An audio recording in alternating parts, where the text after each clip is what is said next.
আসসালামু আলাইকুম সুপ্রিয় দর্শক, কেমন আছেন সকলে? আশা করি সবাই ভালো আছেন, কিন্তু আসলে আমি ভালো নেই। তো ভালো না থাকার কারণটা আপনারা দেখতেই পাচ্ছেন।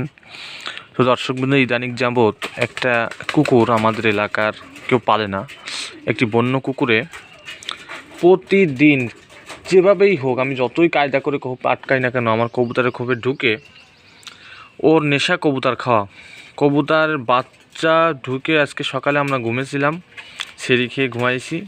তো তারপরে ইচ্ছা মতো কবুতরের বাচ্চা খেয়েছে, ডিম খেয়েছে, এবং বড় কবুতর ডিমের উপর থেকে এটাকে চাবিয়ে মেরে থুয়ে গেছে। এই কবুতরটা ডিমের পরে বসা ছিল, তো ডিমের উপর থেকে এটাকে চাবিয়ে মেরে থুয়ে এই যে ডিম খেয়েছে, এই যে বাচ্চার উপর থেকে বাচ্চার মাকে নিয়ে গেছে, বাচ্চাকে মেরে থুয়ে গেছে। দর্শকবৃন্দ, এই কুকুর থেকে আমরা পরিত্রাণ পাইতে পারি কিভাবে? মানে এইটাকে কোনোভাবে মারা যায়? কুকুরটা মারার কোনো বিষ আছে কি না, একটু আপনারা কমেন্টে লিখে যাবেন। কুকুরটা পাগলা কুকুর, এটা কেউ পালে না।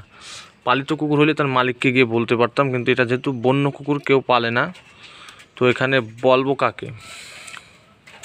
তো দর্শক, আমার আর ভিডিও করতে মন চাচ্ছে না, তো যতটুকু ভিডিও করলাম।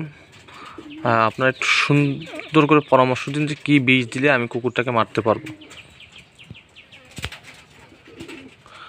তো এই হচ্ছে অবস্থা। আমার যে কি পরিমাণ ক্ষতি হচ্ছে, এই পর্যন্ত প্রায় 7-8টা কবুতর এইভাবে খেয়ে ফেলেছে।